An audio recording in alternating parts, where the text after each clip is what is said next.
नमस्कार, मैं हूं नीलू। तो देखिए, आज 5 जून है और आज कुछ बड़ी खबरें ईरान, अमेरिका, लेबनान से निकलकर सामने आ रही है, जो आपको बताएंगे तमाम अपडेट्स के साथ। मैं नीलू। तो ईरान समर्थित हिजबुल्लाह ने गुरुवार को इजराइल और लेबनान सरकार के बीच हुए नवीनतम युद्ध विराम समझौते को खारिज करते हुए इजरायली सेना के पूर्ण वापसी की अब मांग कर दी है। देखिए, उसका कहना है कि अमेरिका ने भले इजराइल को कह दिया हो कि लेबनान की सीमा से पीछे हट जाए, जो फौज आगे बढ़ रही है, लेकिन हिजबुल्लाह का कहना है कि ये सीज फायर तभी होगा, युद्ध विराम तभी होगा, जब पूरी तरीके से जो इजरायली सेना है, जो अंदर तक लेबनान में घुस चुकी है, वो बाहर निकल आए। तब जाकर युद्ध को खत्म माना जाएगा या युद्ध को समाप्त माना जाएगा। इस बीच इजरायली हमलों में कम से कम 4 लोगों की मौत हो गई है, वो भी नेतन्याहू और ट्रंप के बातचीत करने के बाद, क्योंकि गोलीबारी के दौरान संयुक्त राष्ट्र का एक शांति सैनिक भी मारा गया है इजराइल के हमले में। और हिजबुल्लाह का इसलिए कहना है कि जब तक पूरे तरीके से लेबनान से इजरायली सेना नहीं निकल जाती है, तब तक बातचीत और शांति जो काल शुरू करने की बात ट्रंप कह रहे हैं कि हाँ, शांति वहां पर हो जाएगा, ऐसा हो नहीं सकता है। यानी हिजबुल्लाह ने स्पष्ट कर दिया है। हिजबुल्लाह के प्रमुख नईम कासिम ने टेलीविजन पर प्रसारित एक लिखित बयान में कहा कि समझौते के तहत दक्षिणी लेबनान से हिजबुल्लाह के लड़ाकों को हटाने की मांग का अर्थ आत्मसमर्पण, पराजय और दुश्मन के उद्देश्यों की पूर्ति, यानी जो दुश्मन चाहता है कहीं ना कहीं हम उसकी पूर्ति करेंगे। उन्होंने कहा कि हमारी चिंता आक्रामकता की समाप्ति है, यानी जिस तरह से आक्रमण लगातार कर रहा है, जिस तरह से दबाने की, लेबनान में अंदर घुसने की और वहां के जमीन कब्जाने की बात इजराइल कर रहा है और वो आगे बढ़ता चला जा रहा है, उसे खत्म करने की बात हो। युद्ध विराम और इजराइल की वापसी को लेकर काम हो। साथ ही साथ कासिम ने यह भी कहा कि जब तक कब्जा जारी रहेगा, तब तक प्रतिरोध समाप्त करने की हमने किसी भी पक्ष से कोई प्रतिबद्धता नहीं की है। यानी अगर इजराइल वो कहता है कि चलिए ठीक है, हम पीछे हट जाएंगे या फिर हम हमला नहीं करेंगे, तो ऐसा होता दिखाई नहीं दे रहा है। ट्रंप ने तो कह दिया कि ठीक है, सीज फायर हो गया हिजबुल्लाह और इजराइल के बीच में, सैनिक पीछे आ रहे हैं, लेकिन इसके बावजूद हमला हो रहा है। तो जब तक ये हमले होते रहेंगे, तब तक उसका जवाब हम देते रहेंगे और हम इसके लिए प्रतिबद्ध है, मतलब अपने लोगों के लिए, हम उनकी रक्षा के लिए प्रतिबद्ध है और इसीलिए हम ये करते रहेंगे। दक्षिणी लेबनान की बात की जाए तो दक्षिणी लेबनान के बड़े हिस्से में इजरायली सेना के कब्जे के बीच संघर्ष लगातार जारी है। शांति प्रयासों को जटिल बना दिया है और इसी वजह से, क्योंकि ट्रंप कुछ कहते हैं, नेतन्याहू बातचीत कर कहते हैं कि ठीक है, लेकिन उनका यह भी कहना है कि जब तक हिजबुल्लाह खत्म नहीं हो जाएगा, तब तक वो हमले लेबनान पर करते रहेंगे। वो ये कहकर लेबनान पर हमले करते हैं, इजरायली सेना या नेतन्याहू ये कहते हैं कि देखिए, वहां पर हिजबुल्लाह का गढ़ है, जब तक उसे खत्म नहीं कर दिया जाएगा, तब तक होते रहेंगे हमले। लेकिन वहां पर इजरायली लोग जो बासिंदे हैं, उनकी भी जान जा रही है, उनको भारी नुकसान हो रहा है और ये कहीं से भी हिजबुल्लाह को मंजूर नहीं है।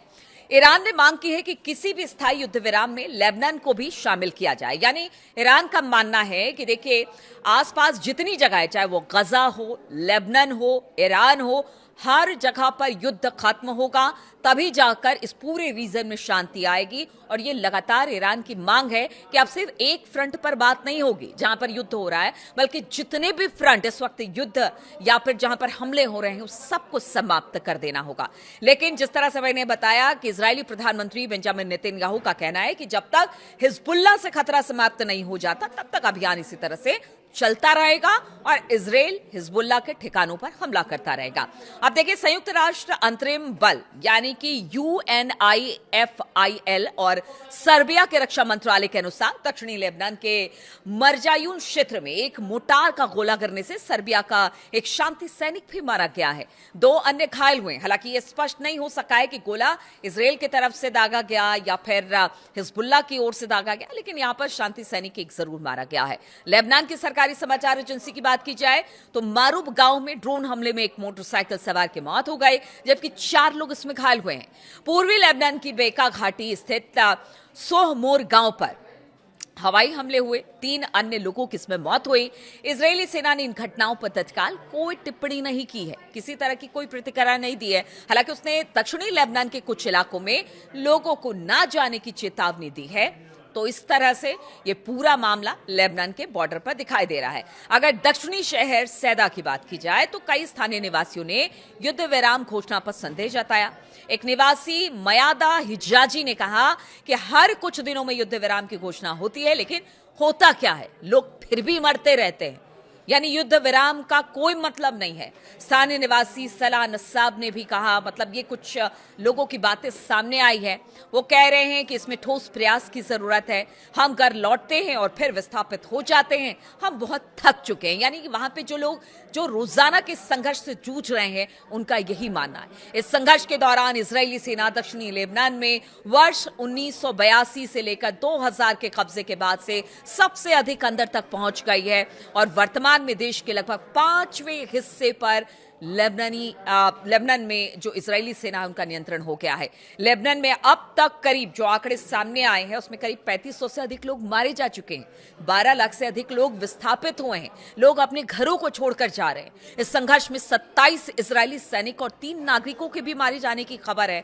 तो आप समझिए कि किस तरह से अभी भी ये पूरा जो फ्रंट है वो खुला हुआ है।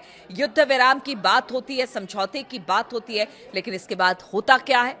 फिर वही हमले और फिर वही मौतें और फिर विस्थापन की कहानी। यही है लेबनान की कहानी और उसके आसपास के क्षेत्र गजा की भी यही कहानी है। अगर युद्ध विराम समझौते की बात की जाए तो अमेरिका की मध्यस्थता में इजराइल और लेबनान सरकार के बीच वार्ता के बाद सामने आया था कि अब सब कुछ खत्म हो जाएगा, शांति हो जाएगी। लेबनान सरकार ने पहले भी हिजबुल्लाह को कहा था कि आप अपने अस्त्रों को छोड़ दीजिए और कोशिश यही की गई थी। उस पर देश को युद्ध में धकेलने का आरोप भी लेबनान की सरकार ने लगाया था। हालांकि समझौते में हिजबुल्लाह औपचारिक रूप से शामिल नहीं था। इसमें लेबनान की सेना को उन सुरक्षा क्षेत्रों का नियंत्रण सौंपने की बात कही गई थी जहां पर हिजबुल्लाह की मौजूदगी पर रोक होगी। लेबनान के राष्ट्रपति जोसेफ ऑन ने गुरुवार को इस समझौते को अंतिम और व्यापक युद्ध विराम की दिशा में आखिरी अवसर बताया। उन्होंने कहा है कि हिजबुल्लाह सहित संबंधित पक्षों की प्रतिक्रिया मिलने के बाद लेबनान सरकार इस समझौते को लागू करने के लिए तैयार है। और इस बीच ईरान के रेवोल्यूशनरी गार्ड्स की कुड्स फोर्स के प्रमुख इस्माइल कानी ने लेबनान में पूर्ण युद्ध विराम और इजरायली सेना की वापसी की मांग दोहराई है। उन्होंने कहा कि लेबनान में प्रतिरोध का समर्थन करना सभी का दायित्व है, यानी सबको मिलकर लेबनान के लिए आवाज उठाने की जरूरत है, तभी जाकर यहां पर युद्ध खत्म होगा। लेकिन जब तक इजराइल की सेना लेबनान में मौजूद है तब तक वहां पर हमले होते रहेंगे, तब तक इजराइल पर विश्वास नहीं है, तब तक अमेरिका पर विश्वास नहीं है। इसलिए हिजबुल्लाह कह रहा है कि वो अगर इजराइल हमला करता है तो वो उन पर हमला करेंगे और किसी तरह से कोई युद्ध विराम नहीं होगा। अब दूसरी बड़ी खबर आपको बताते हैं।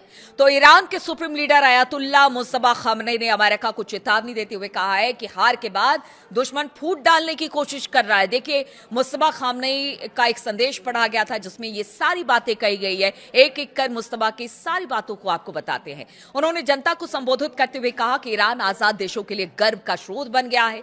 ईरान की सरकारी तस्नीम न्यूज एजेंसी की रिपोर्ट के मुताबिक उन्होंने ये टिप्पणी अयातुल्लाह रुहुल्लाह खुमैनी की पुण्यतिथि की 37वीं वर्षगांठ पर टेलीविजन पर पढ़े गए एक संदेश में की है। ईरान के सुप्रीम लीडर का कहना है कि तेहरान का दुश्मन हार का सामना करने के बाद आंतरिक फूट डालने की कोशिश कर रहा है। उनका इशारा साफ तौर से अमेरिका की तरफ से था कि जब उनको किसी भी फ्रंट पर ईरान को वो पीछे करने में या हराने में नाकामयाब रहे हैं तो फिर अब आंतरिक तरीके से फूट डालने की कोशिश कर रहे हैं। ईरान के supreme leader Ayatollah Mojtaba Khamenei ने अपने संबोधन में कहा कि ईरान का दुश्मन हार का सामना करने के बाद ईरानी लोगों के लचीलेपन को नुकसान पहुंचाने और आंतरिक फूट डालने की कोशिश कर रहा है। इसके अलावा उन्होंने दुश्मन की युद्ध के मैदान में हार के बाद फूट के प्रति आगाह किया है। सुप्रीम लीडर मुज्तबा खामनेई का कहना है कि अमेरिका और इजराइल अपने युद्ध में सैन्य रूप से नाकाम रहे हैं और अब उन्होंने एक ऐसे अभियान की ओर रुख कर लिया है जिसका उद्देश्य आंतरिक फूट डालना है। यानी मुज्तबा को भी लग रहा है कि जिस तरह से सरकार और आईआरजीसी में फूट पड़ी, पीछे ये कहा गया कि कुछ इस्तीफे हुए हैं, इनके बीच में कुछ ठीक नहीं चल रहा है, तो उसी को लेकर कहीं ना कहीं मुज्तबा ने एक तरह से संकेत दिए हैं कि आंतरिक तौर से अब फूट डालने की अमेरिका की कोशिश है। एक लिखित संदेश में मुज्तबा खामनेई ने कहा कि संयुक्त राज्य अमेरिका के नेतृत्व वाली दमनकारी व्यवस्था एक मजबूत और स्वतंत्र ईरान को स्वीकार नहीं कर सकती है। उन्होंने इजराइल को उस व्यवस्था की इन मनगढ़ंत चौकी, आप समझिएगा कि पूरी व्यवस्था की एक मनगढ़ंत चौकी बताया है। उन्होंने कहा कि दुश्मन सैन्य रूप से नाकाम होने और गहरे अपमान का अनुभव करने के बाद अब एक हाइब्रिड युद्ध छेड़ रहा है जो दो बिंदुओं पर केंद्रित है। पहला, ईरान के आम लोगों का हौसला तोड़ना, और दूसरा, ईरानी सरकार के अधिकारियों के मन में भ्रम पैदा करना ताकि वो गलत फैसले ले सके। तो ये मुस्तबा का कहना है, यानी कहीं ना कहीं उन्होंने ईरान के लोगों को सावधान किया है इजराइल और अमेरिका के मंसूबे को लेकर, और साथ ही साथ अपने लोगों को भी एक संदेश देने की कोशिश की है कि आपस में लड़ने की जगह आप अमेरिका और इजराइल से लड़िए। ये वक्त आपसी फूट का नहीं है बल्कि सही फैसला लेने का है। लेकिन इसी बीच बताया यह जा रहा है कि जब इतना सब कुछ मुस्तबा ने कह दिया तो अब ट्रंप की तरफ से भी एक बड़ा बयान आया है। ट्रंप ने मुस्तबा खामनेई से मिलने की उम्मीद जताई है। तो ये है, ट्रंप कह रहे हैं मुस्तबा खामनेई से मिलना चाहते हैं। ट्रंप ने कहा कि सुप्रीम लीडर मुस्तबा खामनेई से मिलना सम्मान की बात होगी। हालांकि साथ ही ये भी कहा कि अगर ईरान ने किसी अमेरिकी सेना को मारा तो फिर जंग विकराल रूप से वापस शुरू हो सकता है। यानी यहां पर भी एक बार मिलने की बात करते हैं, सब कुछ ठीक होने की बात करते हैं, फिर कहते हैं कि अगर अमेरिकी सैनिक मारा गया तो बड़ा हमला होगा, यानी फिर से धमकी देने की बात करते हैं। किसे धमकी दे रहे हैं आज तक समझ में नहीं आया कि वो ईरान को धमकी दे रहे हैं। ईरान उनकी धमकी को कितना सीरियसली ले रहा है? अगर वाकई अगर ट्रंप की धमकी को इतना सीरियस लेता तो आज तो ये युद्ध ही खत्म हो गया रहता, लेकिन ऐसा बिल्कुल दिखाई नहीं दे रहा है। राष्ट्रपति डोनाल्ड ट्रंप ने व्हाइट हाउस में पत्रकारों से बात करते हुए गुरुवार को कहा कि अगर युद्ध खत्म करने का समझौता होता है तो वो ईरान के नए सुप्रीम लीडर से मिलने के लिए तैयार है। ट्रंप ने पत्रकारों से कहा कि मैं मिलना नहीं चाहता। आप सुनिएगा, उन्होंने कहा कि मैं मिलना नहीं चाहता, लेकिन अगर मैं मिला तो ये मेरे लिए सम्मान की बात होगी। मैं देखना चाहूंगा कि क्या हम समझौता कर सकते हैं। अगर समझौता होता है तो संभव है कि मैं उनसे मिलूं, मुझे इसमें कोई दिक्कत नहीं होगी। ये वही ट्रंप है जिन्होंने आयतुल्लाह अली खामनेई साहब का असैसिनेशन किया, मतलब उनको मारा। पहले ही हमले में, पहले ही दिन बताया जाता है अमेरिका के हमले में वो मारे गए। फिर उसके बाद कहा कि जो भी दूसरा सुप्रीम लीडर होगा उसको बहुत जल्दी मौत के घाट उतार दिया जाएगा, उनको मार दिया जाएगा। अब कह रहे हैं मुझे मिलने में खुशी होगी, मुझे इसमें कोई दिक्कत नहीं है। तो ये है ट्रंप। जब उनसे पूछा गया कि क्या वो बैठक अमेरिका में हो सकती है, तो ट्रंप ने कहा कि मैंने इसके बारे में ज्यादा नहीं सुना है, मैंने ये सुझाव नहीं दिया, लेकिन कुछ लोगों ने सुझाव दिया। ट्रंप ने कहा कि वो किसी भी बैठक में सम्मान दिखाएंगे। उन्होंने कहा कि मैं कहूंगा कि मैं उनका पसंदीदा व्यक्ति नहीं हूं, लेकिन इसके बावजूद वो शायद एक प्रोफेशनल व्यक्ति हैं। उन्होंने ये भी कहा है कि कुछ सर्कल में सुप्रीम लीडर की अच्छी प्रतिष्ठा है। फिर से पूरी ताकत से जंग शुरू करने पर क्या कहा उन्होंने, तो उस पर भी ट्रंप ने कहा कि देखिए, अगर ईरान अमेरिका सैनिकों को मारता है तो वो युद्ध फिर से शुरू करने का अच्छा कारण होगा। यानी वो कह रहे बातचीत करेंगे तो बहुत अच्छा है। अमेरिका बुलाए जाने की बात पर उन्होंने कहा कि हम सोचेंगे कि क्या करना है। कुछ लोगों ने मुझे सजेस्ट किया है कि उनसे बातचीत किया जाए, लेकिन अगर एक भी अमेरिकन सैनिक मारा गया तो फिर ईरान पर बड़ा हमला होगा और ये एक बढ़िया कारण बन जाएगा अमेरिका के ईरान पर हमला करने पर। उन्होंने पत्रकारों से बात करते हुए कहा कि अगर उन्होंने अमेरिकी सैनिकों को मार दिया तो ये अच्छा करने का, एक युद्ध छेड़ने का अच्छा मौका हो जाएगा, एक कारण हो जाएगा उनकी। क्योंकि ट्रंप ने कहा कि देखिए, ईरान के पास कोई नौसेना नहीं है, कोई वायुसेना नहीं है। हमने उनके लीडर उनकी जो पूरी लीडर की एक टीम थी उसको खत्म कर दिया। फिर झूठी खबरों में पढ़ते हैं कि जंग में ईरान बहुत अच्छा कर रहा है। ये विश्वास करने लायक नहीं है, क्योंकि उनकी सब चीजें तो हमने मार दी है। फिर जो खबरें आ रही हैं उसको प्रोपेगेंडा बता रहे हैं डोनाल्ड ट्रंप। उनका कहना है कि ईरान के पास सब कुछ नहीं बचा है, और यही बात वो अपने कांग्रेस में भी कहते हैं कि युद्ध तो खत्म कर दिया, लेकिन कहां खत्म हुआ है युद्ध, ये ट्रंप बता नहीं पा रहे हैं। इसके अलावा उन्होंने कहा कि उनके पास 159 जहाज थे और वो भी अब समुद्र के नीचे पड़े हुए हैं। हमने उसके नीचे की तस्वीरें ली हैं और वहां पर हमने जितने उनके जहाज थे सब मार दिए। तो सब अगर खत्म ही कर दिया है तो फिर बातचीत किसे लेकर हो रही है? फिर तो आपको चाहिए कि आप अपने हिसाब से सब कुछ कर ले, दुनिया में लड़ाई खत्म हो जाए, दुनिया में जो क्राइसिस इस वक्त हुई है वो सब खत्म हो जाए। तो ट्रंप क्या बोलते हैं, क्या करते हैं, अब तो अपने लोग ही उनके खिलाफ खड़े हो रहे हैं। उसकी भी उन्होंने कहा है कि देखिए, मेरे कुछ लोग मेरे ईरान के युद्ध करने के खिलाफ आकर खड़े हो गए हैं, जो कि अच्छी बात नहीं है। अब उनको भी कोस रहे हैं ट्रंप। तो ऐसे में आप समझिए कि ट्रंप क्या चाहते हैं, क्या करते हैं, क्या बोलते हैं, उनको खुद नहीं पता है कि वो करना क्या चाहते हैं।